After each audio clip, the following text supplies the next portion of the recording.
हरे कृष्णा। आज चर्चा करने का प्रयास करेंगे 7वें अध्याय का 19 नंबर श्लोक। ये काफी महत्वपूर्ण और काफी प्रचलित श्लोक है। ये आप लोगों ने कई बार सुना होगा, भक्तों ने इस पर प्रवचन किया है, प्रभुपाद जी ने इस पर काफी प्रवचन किया है। तो अब देखते हैं। बड़ा सुंदर है। देखिए, बहुनाम जन्मनामन्ते ज्ञानवान् मां प्रपद्यते वासुदेवः सर्वम् इति स महात्मा सुदुर्लभः। बहुनाम जन्मनामन्ते ज्ञानवान् मां प्रपद्यते वासुदेवः सर्वम् इति स महात्मा सुदुर्लभः। Okay Subesh, please repeat. बहुनां जन्मनामन्ते ज्ञानवान् मां प्रपद्यते वासुदेवः सर्वमिति स महात्मा सुदुर्लभः। हरि बोल। वेल डन माता जी, हरे कृष्ण। ठीक है, शब्दार्थ देखिए। बहुनाम जन्मनाम अंते, बहुत से जन्मों के अंत के बाद, ज्ञानवान माम प्रपद्यते, ज्ञानवान मेरी शरण में आते हैं। वासुदेव सर्वमिति स महात्मा सुदुर्लभ। और सब कुछ वसुदेव, सॉरी वासुदेव, सब कुछ वासुदेव अर्थात भगवान की शक्ति है। जो ये जानता है, ऐसा महात्मा बहुत ही ज्यादा दुर्लभ, सुदुर्लभ। दुर्लभ है लेकिन बहुत दुर्लभ है। तो क्या पढ़ा हम लोगों ने? काफी जन्मों के अंत के बाद जो ज्ञानवान है वो भगवान की शरण लेता है। और किस भाव में शरण लेता है? कि वासुदेव सर्वमिति, सब कुछ कृष्ण है, या सब कुछ कृष्ण की शक्ति। ऐसा महात्मा बहुत सुदुर्लभ, ऐसा महात्मा बहुत दुर्लभ। ठीक।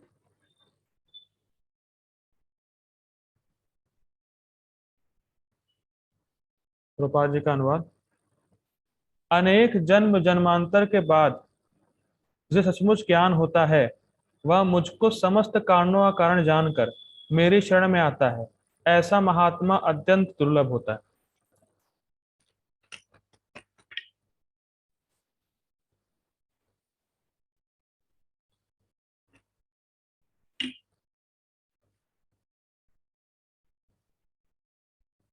हरे कृष्ण। देखिए, काफी सुंदर टीका इसकी लिखी गई है बलदेव विद्याभूषण जी के द्वारा। देखिए, अनुवाद पढ़ के हो सकता है किसी के मन में आए या ऐसा लग रहा होगा कि जो ज्ञानी पुरुष है, ज्ञानी कौन है, जिसकी चर्चा हम लोगों ने कल के श्लोक में की थी, पिछले श्लोक में की थी। तो जो वो ज्ञानी है, ऐसा लग रहा होगा अनुवाद पढ़ने के बाद या श्लोक पढ़ने के बाद, ऐसा ज्ञानी भगवान की शरण में बहुत जन्मों के बाद जाता है। तो यहाँ बोला गया ज्ञानवान माम प्रपद्यते बहुनाम जन्मनाम अंते। तो हो सकता है किसी के मन में आए कि अच्छा, जो ज्ञानी पुरुष है जिसकी बात कल हुई थी, जो भगवान को बहुत प्रिय है, वो बहुत जन्मों के बाद भगवान की शरण लेता है। लेकिन वो तो भगवान की शरण तुरंत ही ले चुका होता है। उन्होंने पढ़ा है कि 4 लोग भगवान के पास आते हैं, तो ज्ञानी भी उसमें से है। तो ऐसा नहीं है कि ज्ञानी पुरुष बहुत जन्मों के बाद भगवान की शरण ले, ऐसा नहीं। बहुत सुंदर टीका है, बहुत ट्रिकी टीका है। देखिए, बहुत जन्मों के बाद व्यक्ति सच्चा ज्ञानवान होता है। जो जो शब्द आया था, बहुनाम जन्मनाम अंते ज्ञानवान माम प्रपद्यते, तो बहुत जन्मों के बाद व्यक्ति सच्चा ज्ञानवान होता है, तो तब वो भगवान की शरण में आता है। ठीक। लेकिन जिस ज्ञानी की बात पिछले वर्ष में हुई थी, वो ऐसा ज्ञानवान ऑलरेडी है। मैं फिर रिपीट कर रहा हूं, वो ऐसा ज्ञानवान ऑलरेडी है कि तुरंत भगवान की शरण ग्रहण कर लेगा।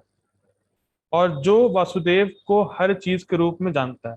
हम लोगों ने कल पढ़ा था ना कि जो ज्ञानी होता है उसको भगवान के स्वरूप का ज्ञान रहता है। तो वो तो ज्ञानी वैसा है ही, ज्ञानवान है वो ऑलरेडी। लेकिन यहाँ पे उन जन्म अंतर की बात हो रही है, जैसे कहा जा रहा है बहुत बहुनाम जन्मनाम अंते, तो बहुत जन्मों के बाद। तो जो बहुत जन्मों के बाद मतलब यहाँ पे उनकी बात हो रही है जो अर्थार्थी और जिज्ञासु थे। वो बहुत जन्मों के बाद ज्ञानी के स्तर पर आते हैं, तब भगवान की शरण ग्रहण करते हैं। यहाँ पे ये अर्थ है। समझ में आई बात? ज्ञानी तो ज्ञानी है ही है, भगवान को प्रिय है, लेकिन अर्थ अर्थ अर्थो अर्थो मतलब जो दुखी है, अर्थार्थी जिसको पैसा चाहिए, और जिज्ञासु जो जिज्ञासु है, ये तीन बहुत जन्मों के बाद ज्ञानी के लेवल पर आते हैं और तब भगवान की पूर्ण शरणागति लेते हैं, भगवान से कुछ और नहीं मांगते, तब वो निष्काम भाव से भगवान का भजन करते हैं। ये अर्थ यहाँ पे लिया जा रहा है, काफी सुंदर अर्थ लिया जा रहा है। समझ में आ रही बात?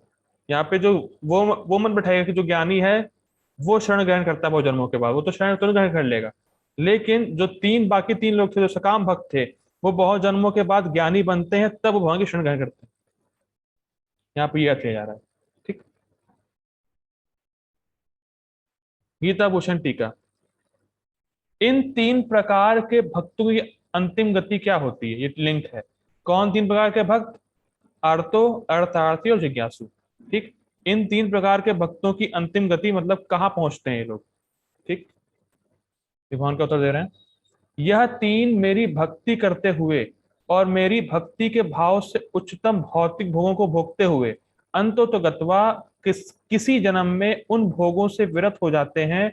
जो शुद्ध भक्त मेरे स्वरूप का ज्ञान रखते हैं, उनके संग से मेरे स्वरूप का ज्ञान प्राप्त करके यह तीन मेरे शरणागत हो जाते हैं और मुझे प्राप्त भी करते हैं।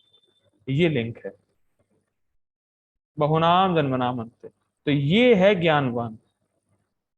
मतलब क्या है कि जो तीन भक्त हैं जो भगवान से कुछ मांग रहे थे अभी तक, ठीक, कुछ भी चाहते थे वो, उनका भजन करने के पीछे कुछ अभिलाषा थी तो उन्हें अपनी स्थिति का और भगवान के स्वरूप का ज्ञान नहीं है तब तक, इसीलिए वो कुछ भौतिक मांग रहे हैं।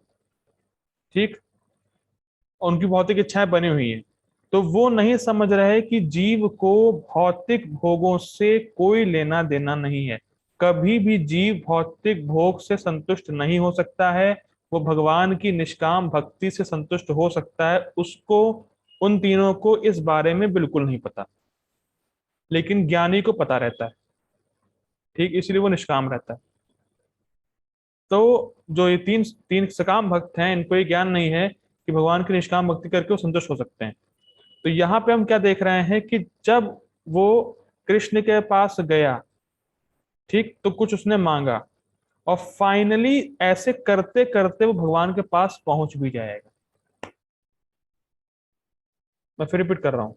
प्रभुपाद जी बोलते हैं, जब भी कोई व्यक्ति किसी भी इंटेंशन से कृष्ण के पास जाएगा, कृष्ण को अप्रोच करेगा, तो वो फाइनली कृष्ण के पास पहुंच ही जाएगा, मतलब कृष्ण के धाम पहुंच जाएगा, कृष्ण को प्राप्त कर लेगा। तो फाइनली मतलब क्या है कि जब वो कुछ मांगने गए, ये जो तीन सकाम भक्त जब वो कुछ मांगने गए, तो भगवान ने उनको भोग दिए, फिर वो लोग स्वर्ग भी गए और इधर उधर सब कुछ भोग भाग करके वो बोर हो गए, और फिर उनको भक्तों का संग प्राप्त होगा, और तब वो भक्तों से सुनेंगे और फिर भगवान का ज्ञान लेंगे, अपना ज्ञान लेंगे, फिर वो ज्ञानवान बनेंगे और तब भगवान की शरण में जाएंगे निष्काम भाव से। तब उनको भगवान का ज्ञान हो जाता है कि वासुदेवम सर्वमिति, वासुदेवी सब कुछ है, तब वो भगवान के शरणागत हो जाते हैं। ये लिंक समझ में आ रहा है? तीन सकाम भक्त थे, वो कुछ भगवान से मांगने गए, भगवान ने उनको भोग दिए, उनको इस बात का ज्ञान नहीं है कि भोग से जीव संतुष्ट हो नहीं सकता, भगवान ने उनको भोग दिए, वो भोग कर करके उब गए, फिर भक्तों का संग प्राप्त हुआ, भक्तों के मुख से सुना, और तब उनको समझ में आया कि उनकी स्थिति क्या है, भगवान की स्थिति क्या है, और वासुदेव सर्वमिति, सब कुछ भगवान है, भगवान की शक्ति है, और तब वो भगवान के शरणागत हुए और तब वो ज्ञानवान बने। और ये कब तक होता है? बहुत जन्मों के बाद होता है, पौना जन्म नाम। तो ये तीन लोग भगवान से पूर्ण शरणागत क्यों नहीं हुए थे? क्योंकि वो सोच रहे थे कि कुछ भोग प्राप्त करके मैं संतुष्ट हो जाऊंगा, लेकिन ऐसा होता नहीं। तो जब, लेकिन फिर भी जब वो कृष्ण के पास गए भोग मांगने के लिए, तो कृष्ण उनको भोग देते भी हैं और सही बुद्धि भी देते हैं, और फिर वो धीरे धीरे भक्तों का संग प्राप्त होता है, भक्तों का संग देते हैं कृष्ण, और फिर वो धीरे धीरे ज्ञानवान बन के तीनों लोग पूर्ण शरणागत हो जाते हैं। तो ज्ञानवान का मतलब है कि ज्ञानवान होंगे ये लोग जो नहीं थे। ज्ञानवान का अर्थ ये नहीं है कि जो ज्ञानी था वो बहुत जन्मों के बाद शरणागत लेगा, भगवान की शरणागति को प्राप्त होगा। ठीक, आगे पढ़ते हैं। बहुत सुंदर टीका है, ऐसा सोचा नहीं था किसी ने। आगे पढ़ते हैं। ओके, तो फ्रेंच छूट गई। ऐसे ऐसा व्यक्ति के ज्ञान का स्वरूप क्या है, मतलब जब वो ज्ञानवान बना, जब आर्तो अर्थाती जिज्ञासु, जब वो ज्ञानवान बने, ज्ञानी बने, तो उनके उनके पास जो ज्ञान आया उसका स्वरूप क्या है, वो ज्ञान कैसा है, वो समझा रहे हैं। वह समझता है कि कृष्ण जो वसुदेव के पुत्र हैं वही सब कुछ हैं। जगत की हर वस्तु अपने प्रकटीकरण के लिए कृष्ण पर ही निर्भर करती है और अपनी सत्ता को बनाए रखने के लिए वह कृष्ण पर ही आश्रित है। देखिए, जगत की वस्तुएं कहां से आई? कृष्ण से। उसको धारण करने वाले कौन हैं? कृष्ण हैं। उसका प्रलय करने वाले कौन हैं? कृष्ण हैं। तो कृष्ण के अलावा और कोई दूसरा कारण नहीं है इस जगत का। सर्व कारण कारणम, कृष्ण ही एकमात्र कॉज ही है और कोई है ही नहीं, और वही इस जगत को ऑपरेट कर रहे हैं। ठीक है, वो इस बात, ज्ञानवान इस बात को समझ गया है कि अल्टीमेटली सुप्रीम कॉज कौन है? कृष्ण ही। और ये जगत कृष्ण से आया है, मेंटेन भी कृष्ण कर रहे हैं, और प्रलय भी कृष्ण करेंगे। ठीक। अब बहुत सुंदर अर्थ है, वासुदेव सर्वमिति, सब कुछ वासुदेव हैं, इसका कहने का आशय क्या है?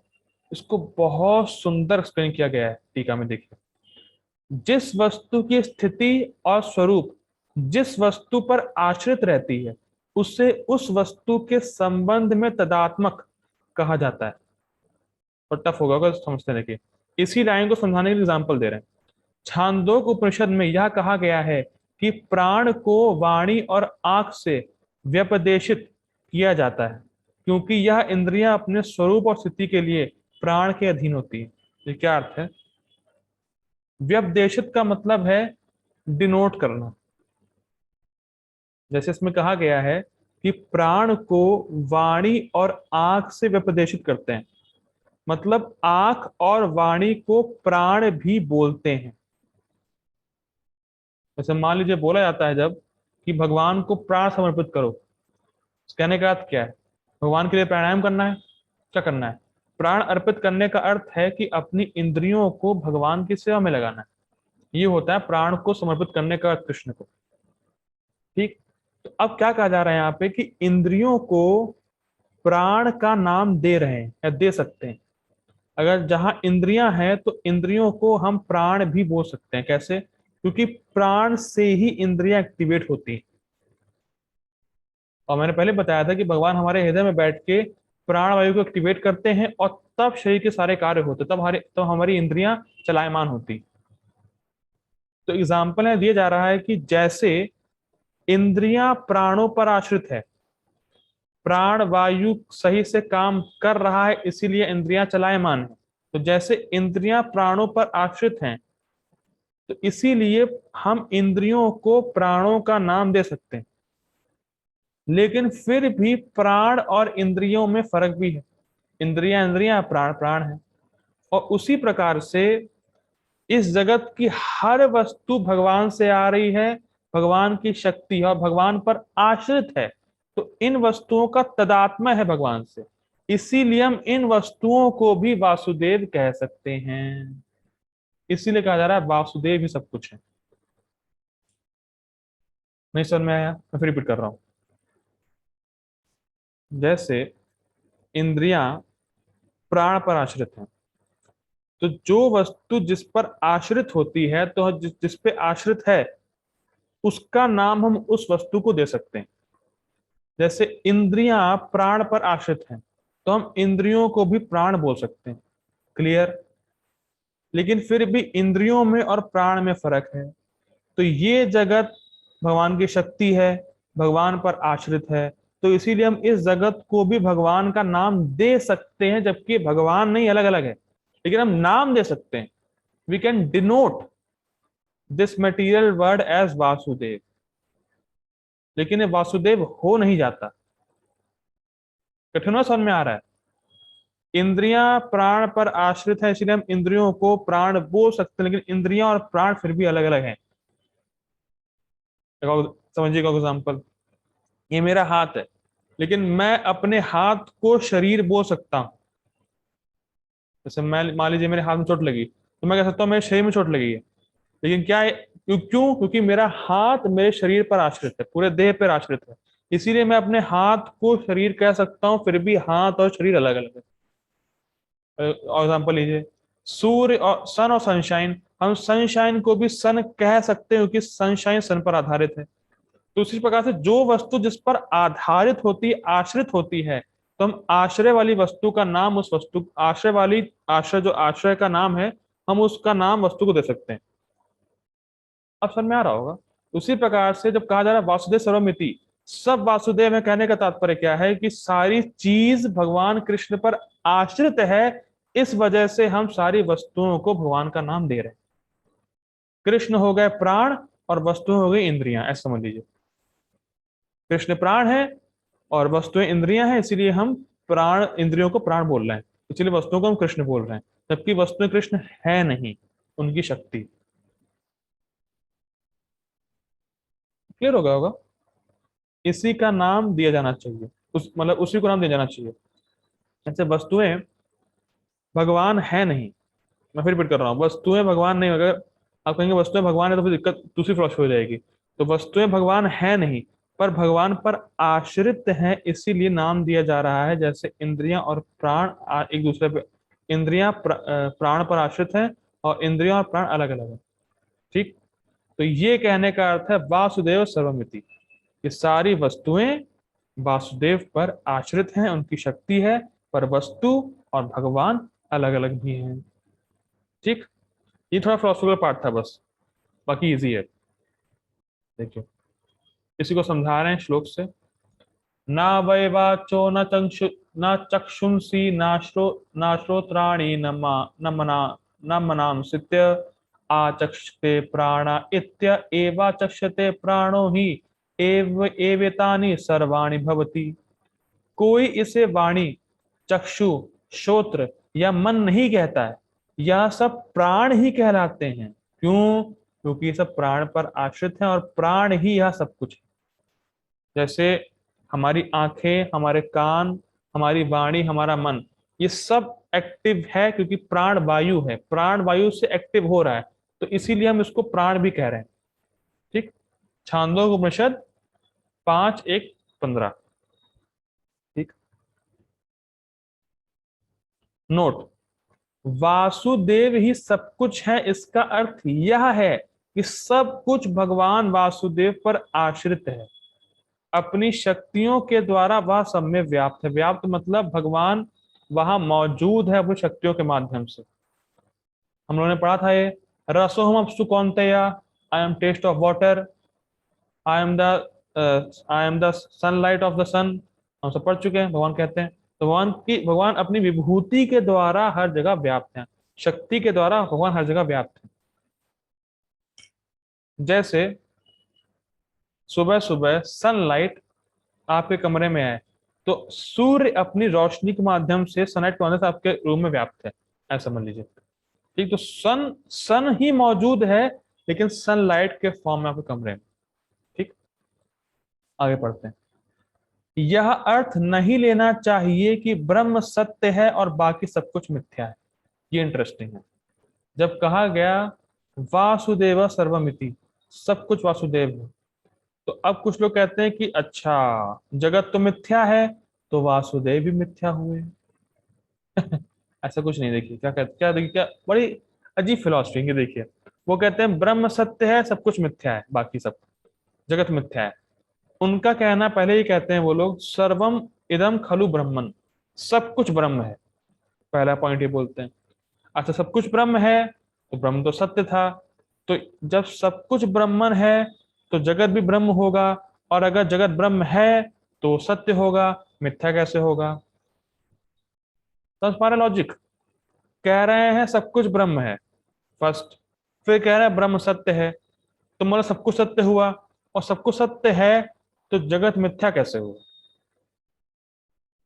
फिर वो लोग इस बात का आंसर दे नहीं पाते हैं, उनके पास कोई आंसर रहता नहीं है। तो ये बोगस फिलोसफी बेसिकली। लेकिन एक बात ध्यान देनी चाहिए, भगवान पर ब्रह्म है और ये जगत माया ब्रह्म है। ये जगत भगवान की शक्ति है पर भगवान से अलग है, क्योंकि ये जो भौतिक वर्ड है, ये भौतिक जगत है, ये जड़ है, भगवान स्पिरिचुअल है। ठीक। भगवान की है शक्ति, भगवान पर आश्रित है, लेकिन ये जगत जड़ है और भगवान पर ब्रह्म है, तो अलग भी है और एक तरीके से अलग नहीं भी है, अचिंत्य भेदाभेद। ठीक। क्योंकि इस जगत में जो कुछ भी है, इस उसमें भगवान वासुदेव व्याप्त हैं, इसलिए कहा जा रहा है कि वासुदेव ही सब कुछ है। जैसे हर इंद्रियों में प्राण व्याप्त है, प्राण वायु व्याप्त है। अगर कोई भी इंद्रियां फिर काम नहीं कर रही तो उसका मतलब प्राण वायु आपकी सही से काम नहीं कर रही, फंक्शन उसका सही नहीं है, प्राण वायु वहां तक उस इंद्रिय तक पहुंच नहीं रही है। तो कहने का अर्थ है कि इस जगत में भगवान अपनी शक्तियों के माध्यम से व्याप्त है, इसीलिए कहा जा रहा है कि वासुदेव सब कुछ है। ठीक। अर्जुन भी बाद में कहेंगे कि सर्वम समान समापनोषि ततोसी सर्वः, आप सर्वव्यापी हैं, अतः आप सब कुछ हैं। सब कुछ का मतलब ये नहीं कि सब भगवान है, मतलब सब भगवान पर आश्रित है। ठीक, मैं बार बार रिपीट कर रहा हूं, सब भगवान नहीं है, भगवान की शक्ति है, भगवान पर आश्रित है, भगवान और उनकी शक्ति में भेद है भी और नहीं भी है। ठीक।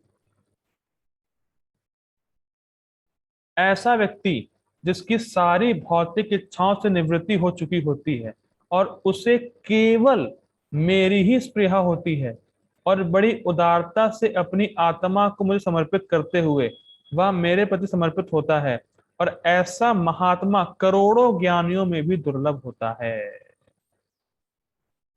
ठीक है, आगे पढ़ लेता हूं मैं। ऐसा ज्ञानवान व्यक्ति वही है जिसका वर्णन 7.16 श्लोक में इन शब्दों के द्वारा लिया गया था कि प्रियो ही ज्ञानिनो अति अर्थम, मैं ज्ञानी को अत्यंत प्रिय हूं। क्या क्या मतलब है? देखिए, डाउट कोई उठा सकता है कि जो ज्ञानी जिस ज्ञानी की बात पिछले वर्ष में हुई थी, क्या वो बहुत जन्मों के बाद भगवान को सरेंडर होता है? तो यहाँ पे अर्थ ले रहा है कि नहीं, जो अन्य 3 लोग थे वो बहुत जन्मों के बाद भोग वगैरह करके प्राप्त करके उनसे विरक्त होकर सब समझ जाएंगे कि वासुदेव सर्वमिति, वासुदेव ही सब कुछ है और भगवान अपनी शक्तियों द्वारा इस जगत में व्याप्त है और मैं भी कृष्ण की ही शक्ति हूं, तो मेरा एकमात्र कर्तव्य कृष्ण की सेवा करना है, कृष्ण को प्राप्त करना है। तो वो अपने स्वरूप का, भगवान के स्वरूप का ज्ञान उसको हो जाता है, तब वो ज्ञानवान बन के भगवान को शरणागत होता है। ये बेसिकली पूरा फ्लो है इस श्लोक का, कि जो ज्ञानी की बात कल हुई थी उसके बारे में यहाँ बात नहीं हो रही है। जो 3 लोग थे वो ज्ञानवान बनते हैं बहुत जन्मों के बाद और तब भगवान के शरणागत होते हैं, और क्या ज्ञान होता है उनको? वासुदेव सर्वमिति, सब कुछ भगवान है, मतलब भगवान की शक्ति है, भगवान की शक्ति भगवान पर आश्रित है, इसीलिए हम उन वस्तुओं को भगवान का नाम दे रहे हैं। ठीक। Purport by his divine grace AC Bhaktivedanta Swami Srila Prabhupada की जय।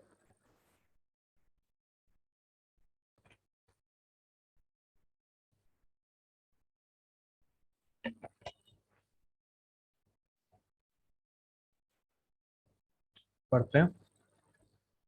भक्ति या दिव्य अनुष्ठानों को करता हुआ जीव अनेक जन्मों के पश्चात इस दिव्य ज्ञान को प्राप्त कर सकता है कि आत्म साक्षात्कार का चरम लक्ष्य श्री भगवान है। देखिए, हमने सुन रखा है ब्रह्म, परमात्मा और भगवान, तो भगवान इज द हाईएस्ट रियलाइजेशन। तो अन्य लोग इतने शुद्ध नहीं हुए हैं तो वो भगवान रियलाइजेशन को चरम लक्ष्य नहीं मानते हैं, उनको लगता है कुछ और गोल भी होगा। मतलब जो व्यक्ति इतना अभी शुद्ध नहीं हुआ है, प्योर नहीं हुआ है, तो भगवान रियलाइजेशन को छोड़ के कुछ और रियलाइजेशन भी चाहता है और उसी को वो अपना गोल मानता है। ठीक। आत्म साक्षात्कार के प्रारंभ में जब मनुष्य भौतिकता का परित्याग करने का प्रयत्न करता है, तब निर्विशेषवाद की ओर उसका झुकाव झुकाव हो सकता है, किंतु आगे बढ़ने पर वह यह समझ पाता है कि आध्यात्मिक जीवन में भी कार्य हैं और इन्हीं से भक्ति का विधान होता है। क्या मतलब है? देखिए, जब व्यक्ति भोगों को भोगते भोगते बिल्कुल थक गया, परेशान हो गया, तब वो सोचता है कि यार इससे परे कुछ है कि नहीं है। और प्रायः लोग इस स्टेज के बाद सोचते हैं कि ये देखो, मैं भोग कर रहा था शरीर से, मैं शरीर से भोग कर रहा था, बड़ा कष्ट आ रहा था, तो ये शरीर ही ना होता तो कितना अच्छा होता।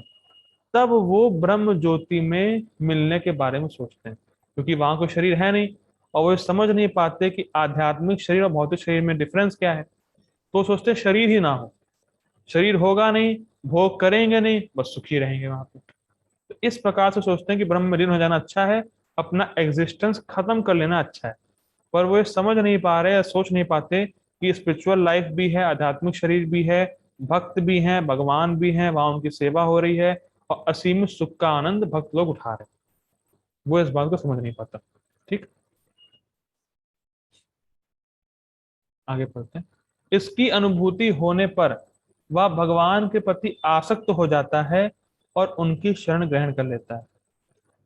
ध्यान देना होगा, ये अनुभूति की मतलब भगवान कृष्ण ही मेरे एकमात्र आराध्य हैं, उन्हीं की सेवा करनी है, वही मेरे चरम लक्ष्य हैं मेरे जीवन के, ये अनुभूति अपने आप प्राप्त नहीं होगी, भक्तों के संग से ही होगी।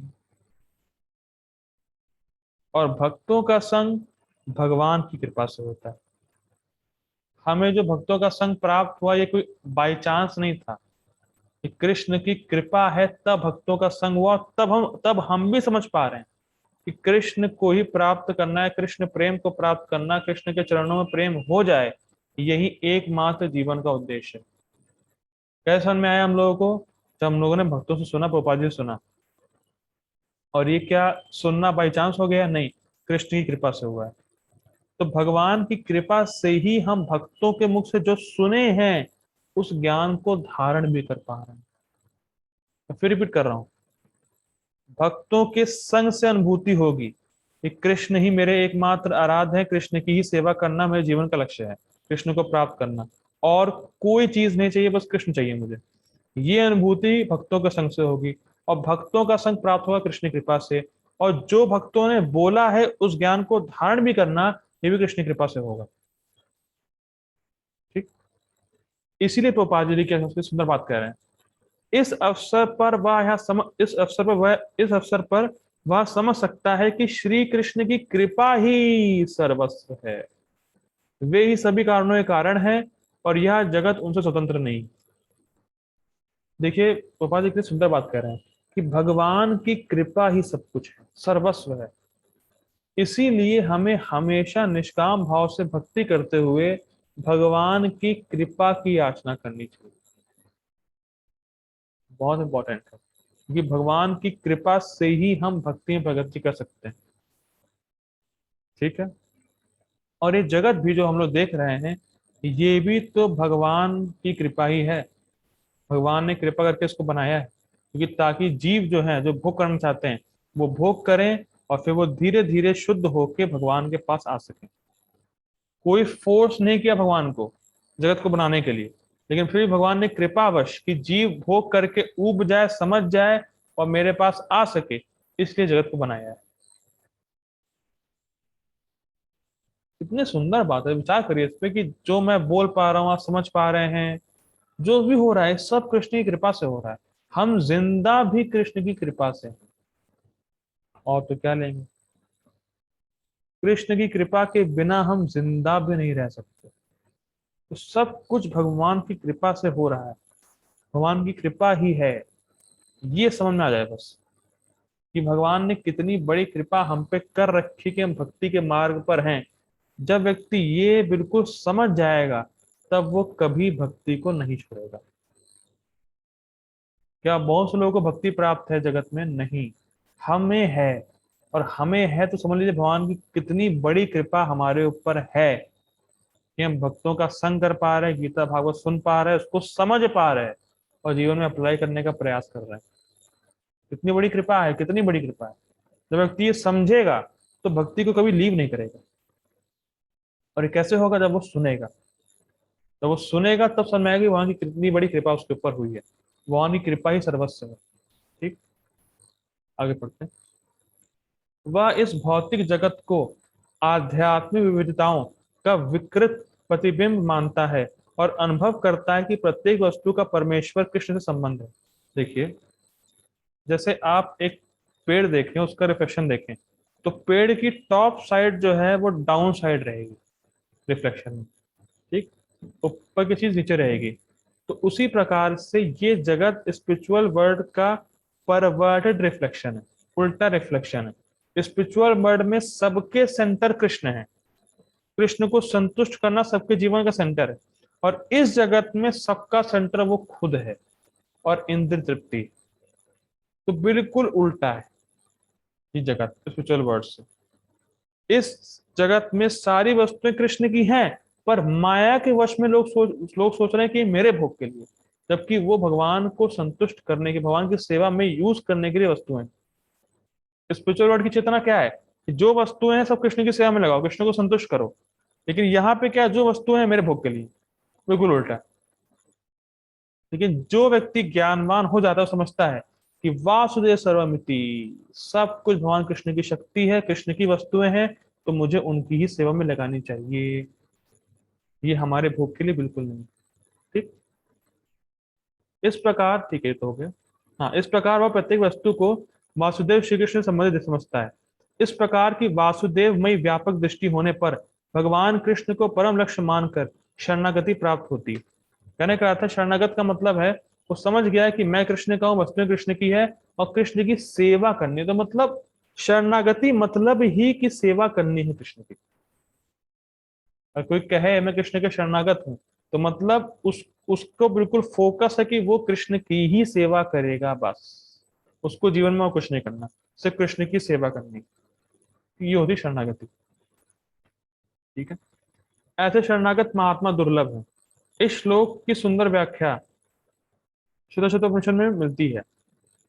सहस्र शीर्षा पुरुषः सहस्राक्षः सहस्रपात् सा भूमि विश्वतो वृत्त्यात् या तिष्ठत् दशांगुलम पुरुष एवेदं सर्वं यद्भुतं यच्च भव्यम् उतामृतत्व शेषानो यद यद यद अन्नेना तिरोहति। इसका पापा जी ने अनुवाद नहीं किया है तो छोड़ देते हैं इसको, मुझे पता नहीं। छांदोग्योपनिषद में कहा गया है, न वै वाचो न चक्षुंषि न श्रोत्राणि न मनांसि त्याचक्षते प्राण इति एवा चाक्षते हे वेतानि सर्वाणि भवन्ति। इसको हमने टीका में पढ़ा था। जीव के शरीर की बोलने की शक्ति, देखने की शक्ति, सुनने की शक्ति, सोचने की शक्ति ही प्रधान नहीं है। ऐसा मैं ऐसा करता हूँ, मीटिंग एंड करता हूँ, हमारा टाइम खत्म हो रहा है। सारे फॉलो ज्वाइन अगेन। हरे कृष्ण।